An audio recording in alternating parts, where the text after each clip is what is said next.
이제 하나님 말씀은 에스겔 37장입니다.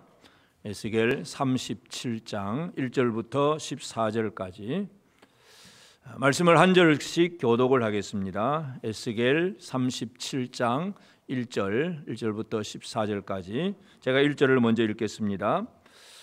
여호와께서 권능으로 내게 임재하시고 그의 영으로 나를 데리고 가서 골짜기 가운데 두셨는데 거기 뼈가 가득하더라.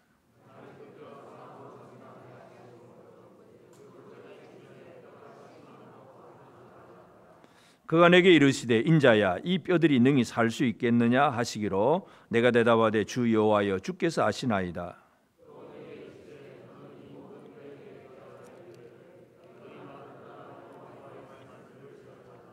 주 여호와께서 이 뼈들에게 이같이 말씀하시기를 내가 생기를 너희에게 들어가게 하리니 너희가 살아나리라.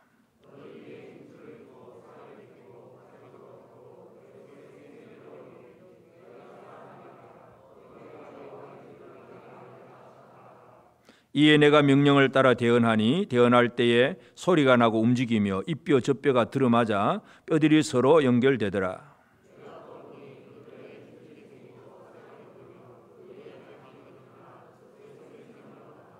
또 내게 이르시되 인자야 너는 생기를 향하여 대언하라. 생기에게 대언하여 이르기를 주 여호와께서 이같이 말씀하시기를 생기야 사방에서부터 와서 이 죽음을 당한 자에게 붙어서 살아나게 하라 하셨다 하라.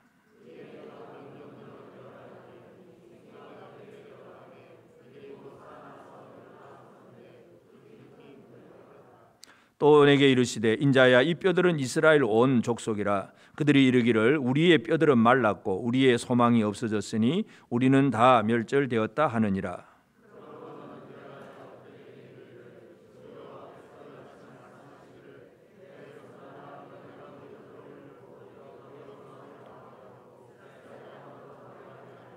내 백성들아 내가 너희 무덤을 열고 너희로 거기에서 나오게 한즉 너희는 내가 여호와인 줄을 알리라.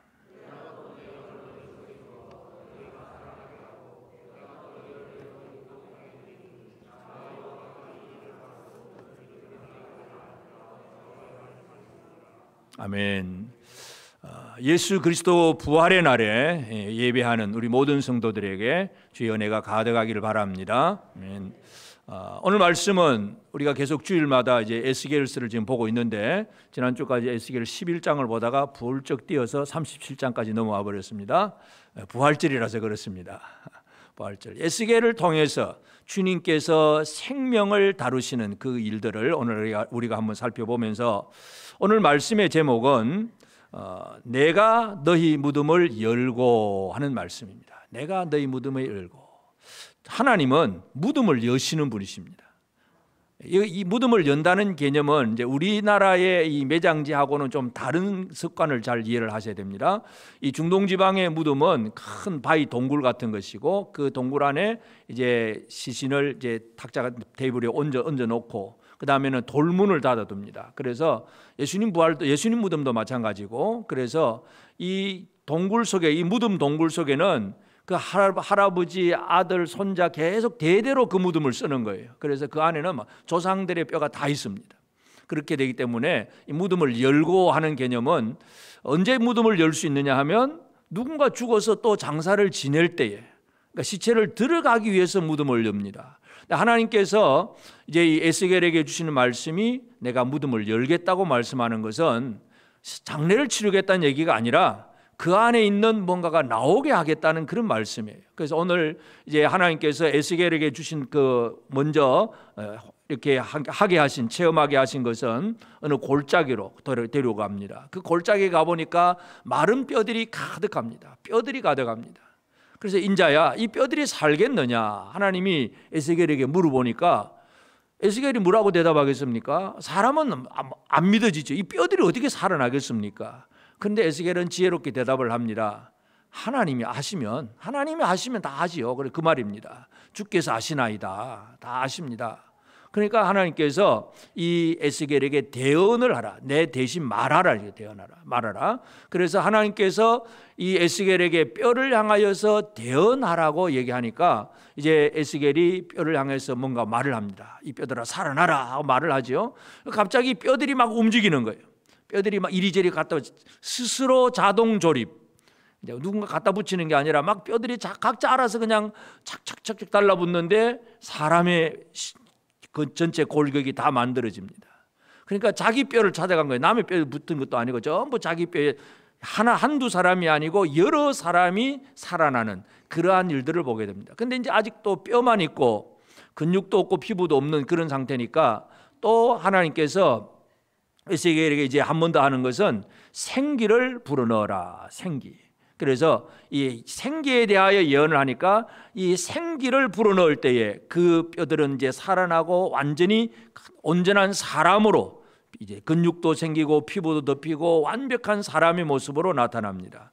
그래서 이 사람의 모습으로 나타났는데 이 사람의 모습이 어떤 모습이냐 하면 이스라엘 온 족속들의 큰 군대 같은 모습으로 나타납니다. 그래서 이 무덤을 열고 하나님께서 뼈들을 나오게 할 때에 그들이 이스라엘의 큰 군대다 그 말씀이에요.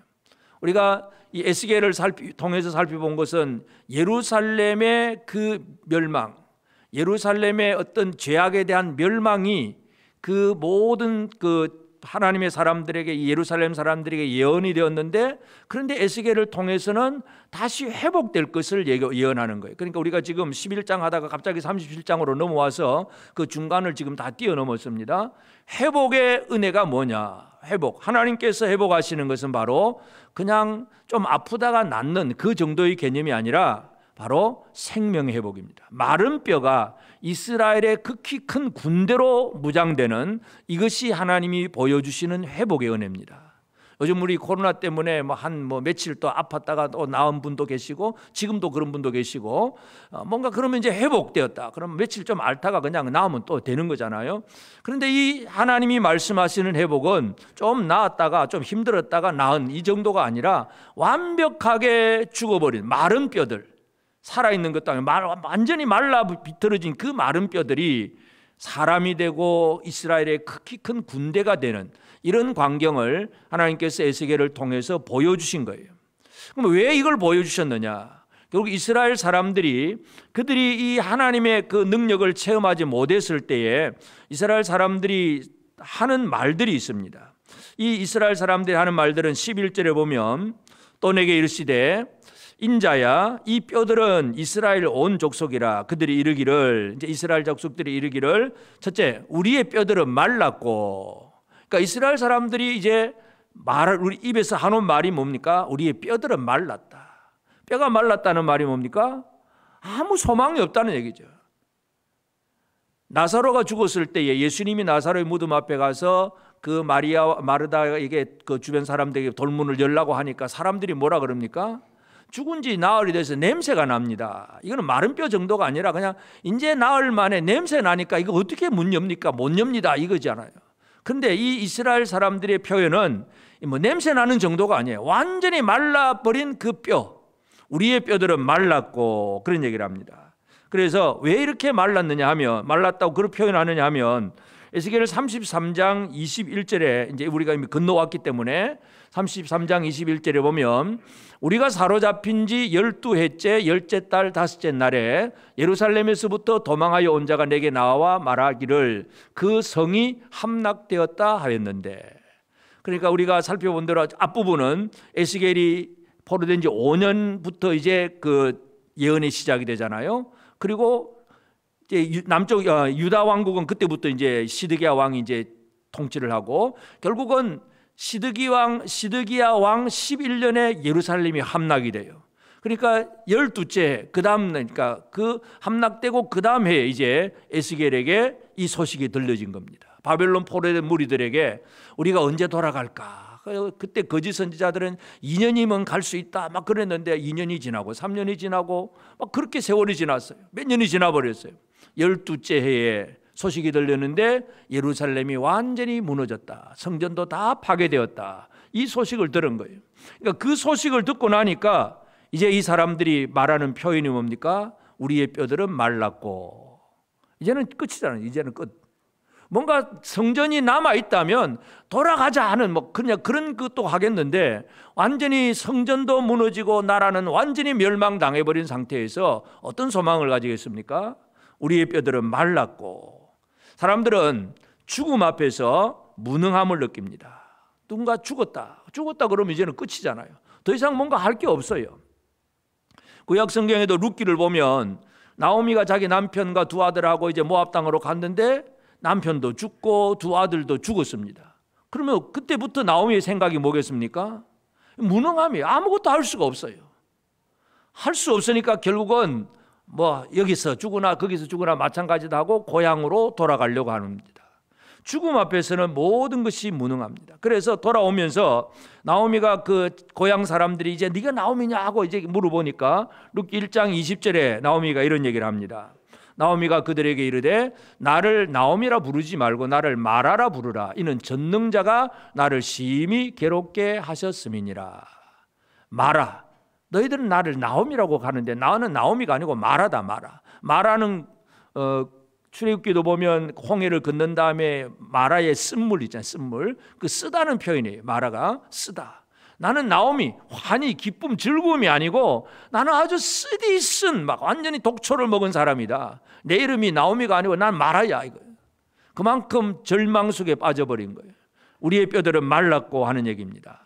오늘 우리가 우리 앞에 있는 죽음의 문제 앞에서 우리가 할 수 있는 것은 바로 우리의 무능함을 처절하게 느끼는 것밖에 없습니다. 그 다음에 또 이스라엘 백성 그 다음 말이 뭐냐 하면 우리의 소망이 없어졌으니 그럽니다. 우리의 뼈들이 말랐고 우리의 소망이 없어졌으니 이제 기대가 없어졌잖아요. 성전도 다 무너졌지요. 나라도 망했지요. 돌아갈 곳이 없어요. 바벨론에 왔다가 그래도 우리가 먼저 포로되어 있고 남아있는 그 우리 나라가 있고 성전이 있으면 여기서 좀 고생하다가 돌아가야지 하는 어떤 기대감도 있고 소망도 있었는데 그 모든 것들이 다 무너져 버렸어요. 소망이 끊어져 버렸습니다. 여러분 이 땅에서 가장 불쌍한 사람은 소망 없는 사람입니다. 뭔가 힘들어도 어려워도 그래도 내일은 어떻게 될 거야 뭔가 기대하고 소망이 있는 사람은 그래도 복된 사람입니다. 참 이 땅에 많은 어려움을 겪으면 사람들이 제일 먼저 없어지는 것이 바로 결국 없어지는 것이 소망이에요. 사도행전에도 보면 이제 사도 바울이 죄수의 몸으로 이제 로마로 갈 때에 배를 타고 가잖아요. 그 유라굴로 풍랑을 만납니다. 그 안에 이제 배를 탄 사람들이 꽤 같이 많이 있었는데 이 풍랑 때문에 많은 사람들이 어떻게 되느냐 하면 사도행전 27장 20절에 보면 여러 날 동안 해도 별도 보이지 아니하고 큰 풍랑이 그대로 있음에 구원의 여망마저 없어졌더라. 구원의 여망마저 한 줄기 누군가 와서 우리를 구조해 줄 수 있을까 하는 뭔가 약간의 기대감 이것마저도 없어졌다는 얘기죠. 물에 빠진 사람이 그래도 누군가 뭔가 좀 건져주는다 119 신전먹하고 막 밧줄 던지고 뭔가 이 구조를 바라고 막 그냥 그렇게 발버둥을 치는데 이 바울과 함께 했던 사람들은 그 풍랑이 그냥 한 보름 2주간 보름 정도 되다 보니까 구원의 여망이 없어졌어요. 완전히 기대감 상실입니다. 죽음 앞에 많은 사람들은 이렇게 기대감이 상실이 됩니다. 모든 것을 잃어버립니다. 그러나 믿음의 사람들은 소망 있는 사람들은 그 어려움 속에서도 결코 기대감을 잃어버리지 않고 있습니다. 그래서 창세기에 나오는 그 요셉 같은 사람들은 애굽에 팔려서 노예가 되고 그리고 또 청지기가 되었다가 감옥에 들어가기도 하고 많은 고난 속에 있지만 그래도 요셉은 하나님을 향한 소망이 분명했습니다. 결국 하나님은 그 요셉을 통해서 애굽의 총리를 만들고 또 이스라엘 민족을 먹여 살리는 그런 일들을 하시잖아요. 그래서 이 소망을 가지고 살아가는 게 참 중요한데 이 예루살렘의 함락 소식 앞에 이스라엘은 우리의 뼈들은 말랐고 우리는 소망이 없다. 우리는 다 소망이 없어졌으니 그런 표현을 합니다. 그 다음에는 뭡니까? 우리는 다 멸절되었다 하느니라. 우리는 다 멸절되었다. 우리는 다 망했다 이거죠. 망했다. 근데 실제로 지금 망했다고 말하는 사람은 아직 안 망했어요. 비록 포로로 되어서 바벨론에 와 있지만 망한 게 아니에요. 그런데 입에서 나오는 말은 망했다. 이걸 망했다. 우리가 자칫 잘못하면 잘못된 확신 속에 빠질 수가 있습니다. 불신의 확신입니다. 불신의 확신. 하나님이 주신 것에 대한 분명한 확신을 가지지 못하면 이제 우리는 다 망했다. 이젠 다 망했다. 이젠 죽었구나. 이제는 끝났다. 그런 얘기잖아요. 이래서 이 사람들은 낭망을 잘합니다. 잘못된 것을 믿습니다. 잘된 걸 믿어야 되는데 잘못된 걸 믿어요. 믿음이 없으면 출애굽기 14장 11절에도 보면 그들이 또 모세에게 이르되 애굽에 매장지가 없어서 당신이 우리를 이끌어내어 이 광야에서 죽게 하느냐? 어찌하여 당신이 우리를 애굽에서 이끌어내어 우리에게 이같이 하느냐? 하나님께서 모세를 통해서 이스라엘을 애굽에서 이끌어냈습니다. 그래서 애굽에서 이제 나와서 이제 출발을 했는데 앞에는 홍해 바다가 가로막혀 있습니다. 뒤에는 애굽의 군대가 추격을 해옵니다. 앞으로 가면 물에 빠져 죽고 남아있으면 애굽 군대의 손에 맞아 죽고 도망갈 곳도 없고, 그러한 상태에서 이 사람들이 뭘 믿고 얘기를 합니까? 백성들이 이제 우리는 광야에서 죽었구나 하는 걸 믿는 거예요.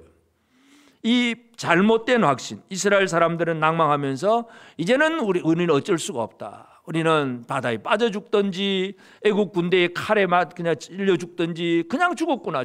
소망이 없는 거예요. 잘못된 확신 속에 빠져들어갑니다. 오늘 우리에게 중요한 것은 믿음을 가진 사람들은 이 잘못된 확신 속에 빠지지 않습니다. 근데 믿음이 없는 사람들은 바로 아이고 이제 나는 망했다. 여러분 입에서 그런 말 혹시 안 나오십니까? 이제 죽었구나. 이제 끝이구나. 난 망했어. 그런 말들이 여러분의 입술에서 나오지 않기를 주의 이름으로 축복합니다.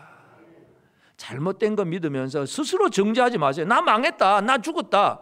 그 말처럼 어리석은 말이 없습니다. 지금 이스라엘 백성들이 하는 말이 이거잖아요. 우리의 뼈들은 말랐고 우리의 소망은 없어졌으니 우리는 다 멸절되었다 하느니라. 하나님이 제일 듣기 싫어하는 소리가 바로 이런 소리입니다. 하나님은 자기 백성들을 향해서 은혜를 주시고 뭔가 일을 하고자 하는데 사람들은 이제 우리는 다 말랐어. 우리는 아무것도 안 돼. 우리는 죽었어. 이제 망했어. 이제 이렇게 살고 있는 거예요. 이러한 백성들에게 하나님께서 에스겔을 통해서 마른 뼈들을 살리는 이 놀라운 표적을 하나 보여주시는 것입니다. 하나님은 어떤 하나님이시냐면 능력의 하나님입니다. 그래서 이 사람들에게 하나님 주신 말씀은 12절에 그러므로 너는 대언하여 그들에게 이르기를 주 여호와께서 이같이 말씀하시기를 내 백성들아 내가 너희 무덤을 열고 너희로 거기에서 나오게 하고, 첫째로 하나님께서 주신 말씀은 무덤을 열고 하는 말씀입니다. 아까 말씀드렸듯이 시체는 무덤을 열고 나올 수가 없습니다. 다른 사람이 무덤을 열는 경우는 새로운 장례를 치르기 위해서 무덤 문을 열고 이제 시신을 갖다 두는 그런 장례를 위해서 무덤을 열지, 이 무덤을 열고 안에 있는 죽었던 자를 살려내는 일은 없습니다. 하나님만이 하십니다. 그래서 하나님은 이사야를 통해서도 이미 자기 백성들을 살리실 것에 대한 분명한 예언의 말씀을 주셨습니다. 이사야 26장 19절에 보면 주의 죽은 자들은 살아나고 그들의 시체들은 일어나리이다. 티끌에 누운 자들아 너희는 깨어 노래하라. 주의 이슬은 빛난 이슬이니 땅이 죽은 자들을 내놓으리로다. 하나님 하시는 일은 이것입니다. 하나님은 자기 백성들 주의 죽은 자들, 주님의 죽은 자들은 살아나고 그들의 시체들은 일어나리이다. 티끌에 누운 자들아 너희는 깨어 노래하라. 주의 이슬은 빛난 이슬이니 땅이 죽은 자들을 내놓으리로다. 이사야를 통해서 하나님은 이 바벨론 포로된 백성들을 다시금 회복시키실 것을 이렇게 예언을 하셨습니다. 하나님은 하시는 일은 바로 내가 무덤을 열고 하는 말씀이에요. 예수님이 나사로를 살릴 때에 나사로가 살아나잖아요. 물론 나사로는 또 살아났다가 또 다시 죽기는 해요. 영원히 살고 영원히 사는 게 아니고 또 다시 죽었다가 이제 물론 믿고 이제 천국은 가지만, 근데 하여튼 살아날 때에 나사로가 스스로 무덤을 열고 나온 게 아닙니다. 사람들이 나사로가 나올 수 있도록 문을 열어주잖아요. 주님이 사람들에게 요한복음 11장 39절에 그런 얘기를 합니다. 요한복음 11장 39절 예수께서 이르시되 돌을 옮겨 놓으라 하시니 그 죽은 자의 누이 마르다가 이르되 주여 죽은 지가 나흘이 되었으며 벌써 냄새가 나나이다. 그러니까 나사로가 주님이 하시면 얼마든지 하실 수 있잖아요. 나사로야 나오너라, 돌문 열고 나오너라 이러면 되는데 사람들한테 일단 너희들이 문 좀 열어놔. 그러면 나사로가 나옵니다.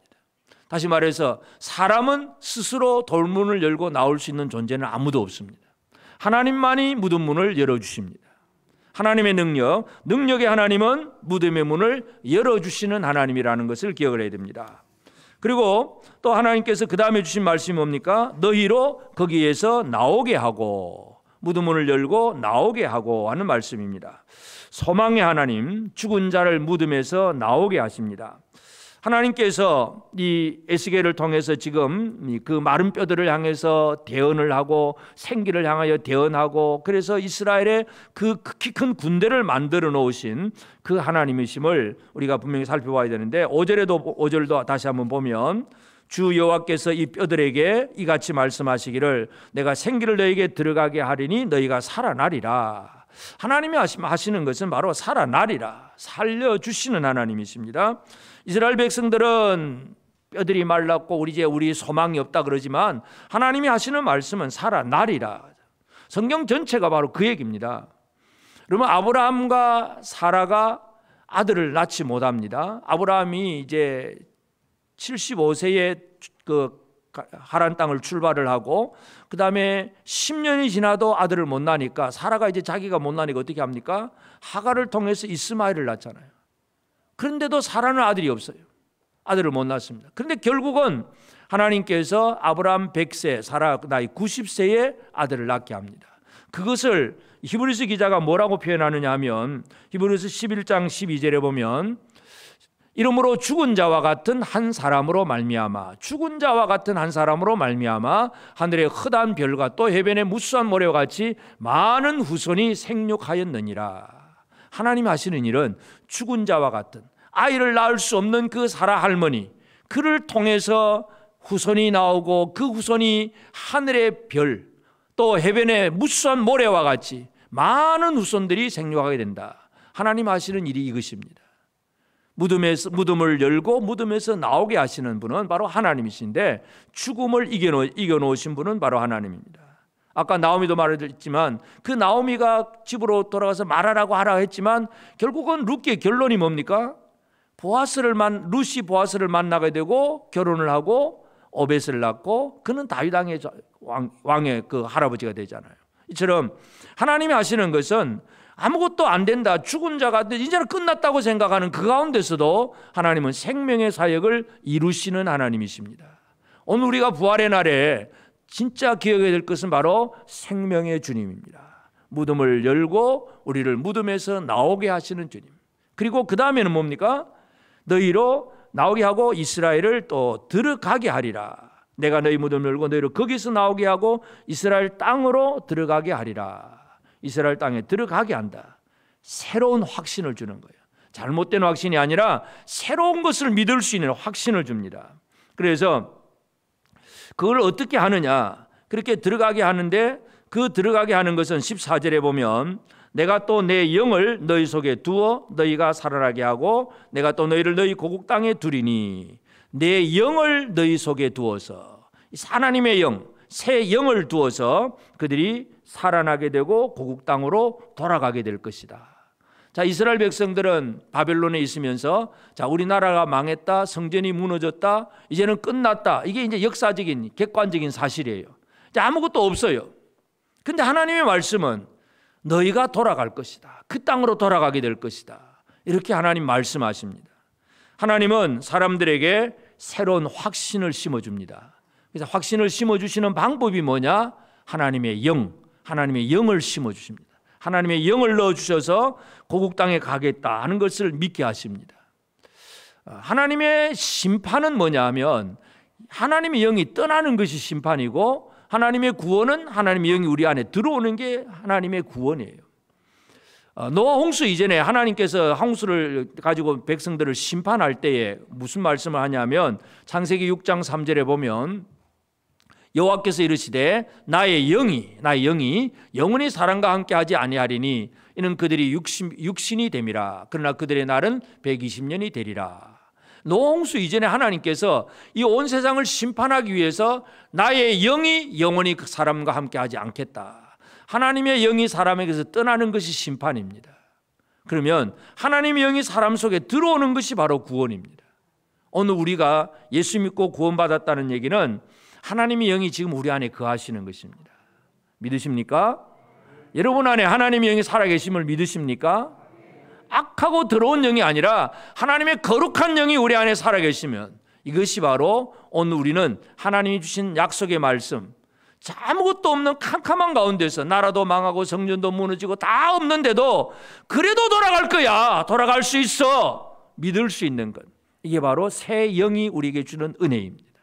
하나님께서 이 백성들에게 새 영을 주어서 말씀을 듣고 믿고 확신하는 그런 사람이 되게 하십니다. 그래서 이 일들이 에스겔을 통해서 이루어 주신 주님의 말씀인데, 이제 오늘 우리는 예수님의 부활의 날이잖아요. 그러면 예수께서 이와 같은 이 생명의 부활을 어떻게 이루셨고 우리는 그 안에서 어떤 삶을 살아야 되느냐? 우리는 하나님의 생명 사역을 완성하신 부활하신 예수님 안에서 우리가 살아가야 될 삶은, 첫째는 부활의 예수 안에서 오늘 우리는 어떤 사람으로 살아가야 되느냐? 바로 능력의 사람으로 살아가야 됩니다. 능력의 사람. 그래서 이 마른 뼈들이 살아났는데 10절에 보면 이에 내가 그 명령대로 되어나 있더니 생기가 그들에게 들어가며 그들이 곧 살아나서 일어나 서는데 극히 큰 군대더라. 극히 큰 군대. 이스라엘 군대. 그냥 죽었다가 겨우겨우 살아나는 이런 아주 연약한 모습이 아니라, 군대라고 하는 단어는 강한 힘을 가지잖아요. 강한 힘. 그래서 이제 잘못된 판단으로 내 힘 가지고 남의 나라를 이길 수 있다고 판단하며 막 전쟁을 하고 침략도 하기도 하고, 이 세상은 그렇잖아요. 하여튼 군대라고 하는 단어는 힘을 내게 합니다. 하나님께서 우리를 살리실 때 예수 그리스도 안에서 살아나는 자는 그냥 죽다 못해 겨우겨우 살아가는 그런 사람이 아니라 군인의 모습입니다. 여러분, 그리스도의 군인입니다. 믿으십니까? 군대라고 하는 것은 힘입니다. 강력한 힘. 그래서 이 예수님으로 말미암아 이 부활을 체험한 그 사도들은 아주 능력 있는 힘 있는 생활을 살아갑니다. 사도행전 4장 10절에 보면 너희와 모든 이스라엘 백성들은 알라. 너희가 십자가에 못 박고 하나님이 죽은 자 가운데서 살리신 나사렛 예수 그리스도의 이름으로 이 사람이 건강하게 되어 너희 앞에 섰느니라. 이 3장에서 베드로와 요한이 성전 미문에서 태어나면서부터 안전병이가 되어 있는, 일어나 본 적이 없는 그 사람, 구걸하고 있는 그 사람이 구걸을 하니까 베드로가 뭐라 그럽니까? 은과 검은 없다. 그러나 내게 있는 것 주노니 나사렛 예수 이름으로 일어나 걸으라 해서 그 사람이 막 걷고 뛰고 막 찬송을 하니까 많은 사람들이 모여서 도대체 이게 어디서 무슨 일이 벌어졌느냐 할 때, 그리고 이제 모였을 때에 이 베드로가 증거를 합니다. 너희가 알아야 된다. 너희가 십자가에 못 박고, 지금 그 유대인들이 왔을 때 베드로는 너희가 십자가에 못 박은 그 예수, 하나님이 죽은 자 가운데서 살리신 나사렛 예수, 그 예수 이름으로 이 사람이 건강하게 되어 너희 앞에 섰다. 이 베드로는 설교를 할 때에 그 사람들, 백성들의 죄에 대해서 너희가 십자가에 예수를 못 박아 죽이지 않았느냐 분명하게 선포를 하고 증거를 합니다. 담대한 거죠. 불과 며칠 전만 해도 예수님이 이제 재판받는 그 자리에서 베드로는 어떻게 합니까? 너도 이 예수님하고 한편 아니냐 그러니까 아니다, 모른다, 저주하고 맹세까지 하면서 난 몰라 그러면서 도망갔던 사람이 베드로예요.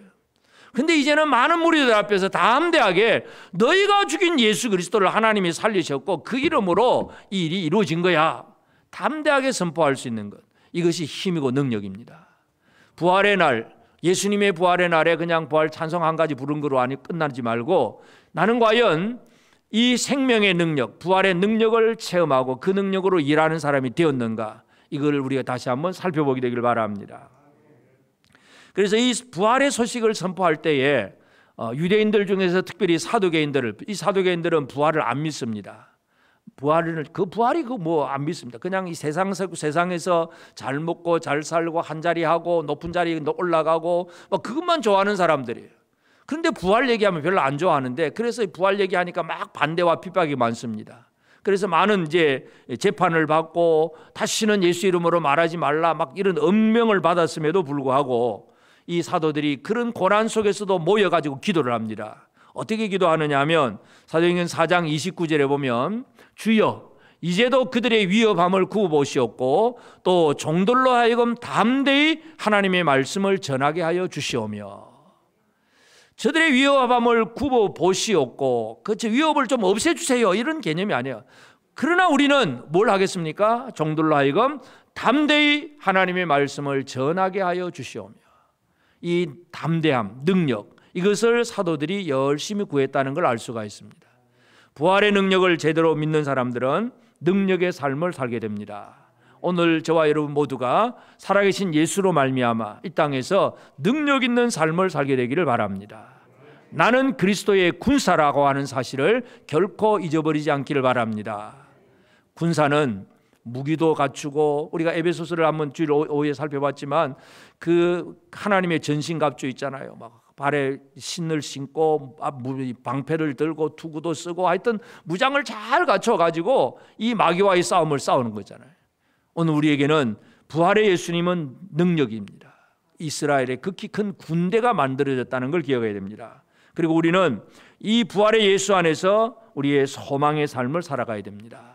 두려움과 절망과 낭망의 삶이 아니라 소망 있는 자로 살아가야 됩니다. 아무리 우리가 지금 힘들고 어려운 일이 있다고 하더라도 그 일로 인해서 나는 못 살겠다, 죽겠다, 나는 이제 죽었구나, 나는 망했구나, 우리 입에서 이런 소리가 나오지 않도록, 죽겠다가 아니라 무슨 소리가 나와야 됩니까? 살겠다 소리가 나와야 됩니다. 옆 사람에게 한번 얘기하겠습니다. 죽겠다 하겠습니까? 살겠다 하겠습니까? 시작. 난 살겠어. 옆 사람에게 시작. 난 살겠어. 시작. 왜 사냐고 물어본다면 뭐라 그러겠습니까? 물론 병도 있고 가난도 있고 뭔가 있어요. 힘들어요. 그런데 삽니다. 왜? 부활의 예수 때문에. 부활의 예수 때문에 나는 살 수 있어. 전 자주 말씀드리지만 우리 한국 사람 입술에서 늘 나오는 말이, 자주 나오는 말이 그거잖아요. 배고파 죽겠다, 배불러 죽겠다, 이래도 죽겠다, 저래도 죽겠다, 전부 죽겠다 소리밖에 없어.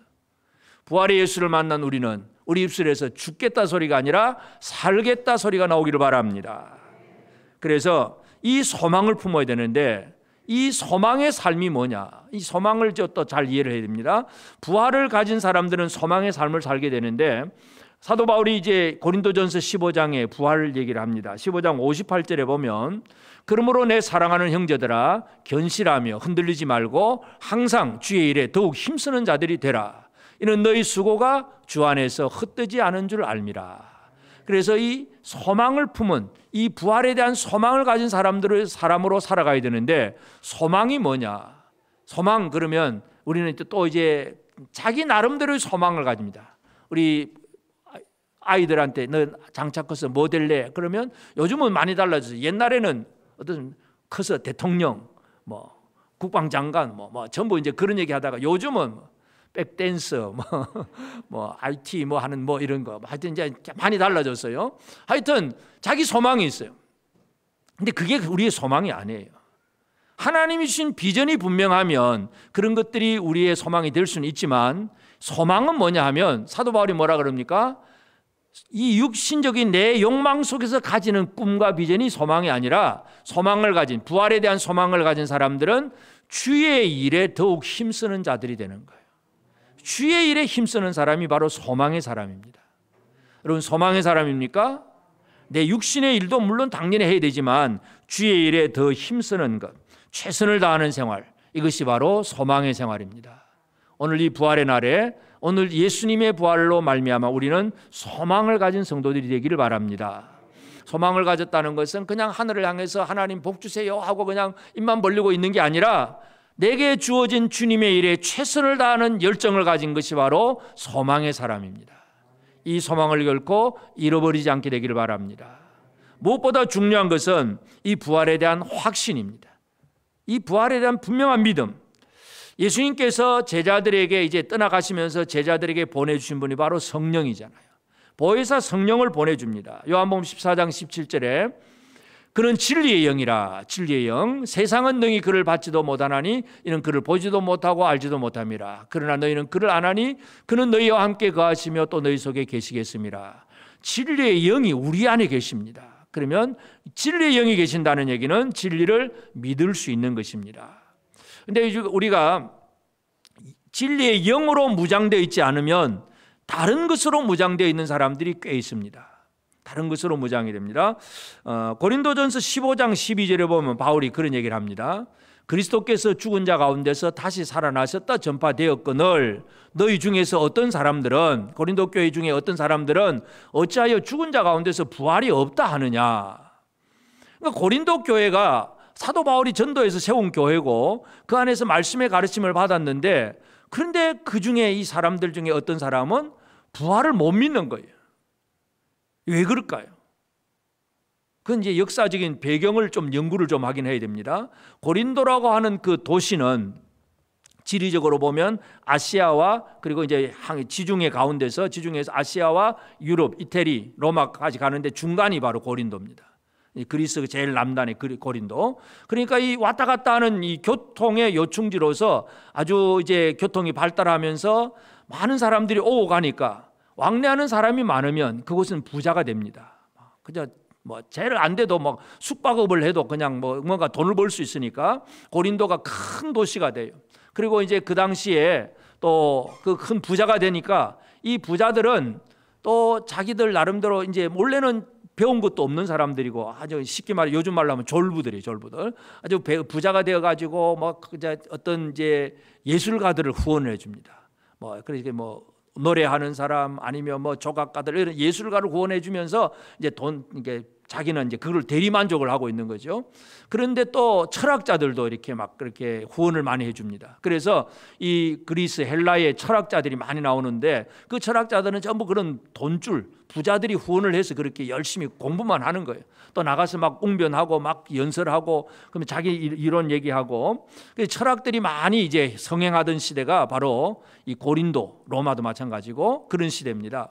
그러니까 이 고린도에 있던 그 철학자들, 뭐 플라톤이나 뭐 이런 철학자들을 그 계통 속에서 가장 이제 우리가 뭐 여러 가지를 할 수 있지만 단축하게 한다는 것은 형이상학, 형이하학. 그러니까 뭔가 아주 형태보다 더 좋은 거, 고귀한 거, 이원론적이라는 그런 표현을 쓰는데, 예를 들어 정신세계, 영, 뭐 마음, 생각, 지식, 뭐 이런 것들은 아주 고귀하고 선하고 좋은 것이고, 눈에 보이는 것, 몸, 이 육체 몸, 보이는 것, 이 뭐 이러한 거, 음식, 뭐 이런 것들은 이제 형이하학이다. 이거는 뭐 좀 가치가 좀 떨어진다 이거죠. 그래서 그러면 이 사람들이 왜 이 세상에서 고난을 당하느냐? 철학자들의 결론은 그런 이 고귀한 어떤 철학 지식들이 그게 있어야 진짜 고귀한 인간인데 타락을 하다 보니까 그런 것들은 다 잊어버렸다. 잃어버리고 몸에 집착을 하고 산다 이거죠. 그러니까 진짜 인간이 제대로 구원받으려면 그리로 돌아가야 되는데 그 돌아가는 방법이 뭡니까? 철학을 잘 하려면 방법은 열심히 공부하는 방법밖에 없죠. 공부하고 지식을 쌓고 그래서 이 몸에서 탈출을 해서 정신세계의 고귀한 세계로 들어가야 그게 진짜 인간다움이다. 이게 철학자들이 하는 얘기예요. 그러니까 그런 사상을 가진 사람들이 그 고린도 도시에 또 뭐 다른 도시도 마찬가지지만 그런 도시에 많아요. 그래서 이제 이 몸에서 이 몸은 악하고 더러운 것이고 이것은 별 가치 없는 것이고 그러니까 몸을 함부로 굴리는 거 함부로. 그래서 뭐 이 고린도 교회를 보면 음행도 막 나오잖아요. 막 음행하는 거 이거 막 몸을 자기 몸을 아주 존귀한 거로 여기질 않아요. 요즘 현대도 그럴 수도 있어요. 뭐 결혼하기 전에도 자기 몸뚱어리 아무렇게나 막 굴려버리고 순결을 지킬 줄도 몰라. 하나님이 주신 존귀한 이 몸을 거룩하게 생각할 줄을 몰라요. 헬라 철학이 그렇습니다. 그러니까 이 몸을 그냥 학대를 하거나 그냥 뭐 모르겠다고 적당히 살아가는 그런 사람들. 그런 사람들에게 그런 사람들은 몸을 벗어나서 영의 세계로 가야 이게 구원이다. 이렇게 철학자들이 알고 있는데 그런 생각을 가지고 있는데 바울이 전한 복음이 뭡니까? 죽은 몸이 살아난다 이거죠. 아니 이렇게 별 가치 없는 몸을 왜 이렇게 또 살아난다고 하느냐. 이게 안 믿어지는 거예요. 그래서 고린도 교회에 와서 돈 자랑도 좀 하고 그냥 뭔가 좀 하는데 철학 사상이 가득하다 보니까 부활이 안 믿어지는 거예요. 지금도 마찬가지입니다. 세상의 지식과 세상의 철학으로 무장되어 있으면 부활은 믿을 수가 없게 됩니다. 교회는 다닐 수가 있는데 부활은 안 믿어지는 거예요. 이게 바로 고린도 교회의 문제였어요. 오늘 우리에게 중요한 것은 철학과 지식으로 무장되는 게 아니라 뭐로 무장됩니까? 새 영, 하나님의 영으로 무장되어야 부활에 대한 확신을 가질 수가 있습니다. 하나님께서 이스라엘에게 회복을 말씀할 때에 다른 게 아니라 새 영을 주실 것을 말씀하셨어요. 오늘 우리 안에 있는 하나님의 영으로 충만하게 될 때에 우리는 예수 그리스도의 부활에 대한 확신을 가지고 살아갈 수가 있습니다. 여러분, 성령으로 충만하십니까? 하나님의 영으로 충만해야 돼요. 이거는 공부해서 되는 게 아닙니다. 철학은 공부를 하면 됩니다. 그래서 막 이런저런 이론을 공부하고 그래서 막 철학적인 지식은 많이 쌓을 수 있지만 아무리 지식을 많이 쌓아도 부활은 믿을 수가 없습니다. 그러므로 오늘 우리는 예수 그리스도의 부활을 믿는 것은 하나님의 영으로 사는 것밖에 없습니다. 하나님이 우리에게 주신 새 영으로 무장될 때에 우리는 예수 그리스도의 부활에 대한 확신을 가질 수가 있고, 여러분, 바울도 얼마나 공부 많이 한 사람입니까? 참 이 바리새인 중에 바리새인이고 철저하게 공부 많이 한 사람인데도 불구하고 바울이 그러한 철학을 버리고 예수를 믿고 부활의 예수를 믿을 수 있는 것은 다른 게 없어요. 하나님의 영으로 가능한 겁니다. 오늘 우리는 이 시대를 살아가면서 부활을 믿게 하시는 주님의 영이 내 안에 살아계시다는 것, 이것 때문에 기뻐하시기를 바랍니다. 부활은 세상 사람들은 그냥 공부해서는 절대로 믿을 수가 없는 겁니다. 어떻게 사람이 죽었다가 살아나? 아니야. 예수님이 그냥 갑자기 가사슬이라고 하는데 기절을 했다가 살아났을 거야. 깨어났을 거야. 며칠 만에 깨어났을 거야. 이 가사슬. 또 아니면 예수님 제자들이 막 시체 훔쳐갔다가 그냥 부활했다고 그냥 거짓말 퍼뜨릴 거야. 전부 부활을 못 믿으니까 막 이상한 얘기들을 많이 하는 거예요. 주의 영으로 말미암아 우리는 부활을 믿는 성도들이 되었음을 감사하시기를 바랍니다. 하나님은 에스겔을 통해서 마른 뼈들을 살려내시는 하나님, 그냥 단순하게 생명만 주는 정도가 아니라 이스라엘의 군대로 만들어내시는 하나님이세요. 이 생명의 회복은 옛날 에스겔 시대에도 말씀하셨고 예수 그리스도가 완성을 하셨고 지금도 우리는 이 생명의 은혜 가운데 살고 있는 우리들입니다. 이 생명의 은혜를 매일매일 누리는 우리가 되어지길 바랍니다. 어떤 염려 앞에 두려워하지도 말고 염려하지도 말고 내 안에 가시는 성령으로 말미암아 예수의 부활에 대한 확신을 가지고 흔들리지 아니하는 믿음의 사람으로 살아가는 주의 모든 하나님의 극히 큰 군대로서 강한 군사로 살아가는 우리 성도들 다 되어지기를 주의 이름으로 축복합니다. 아멘.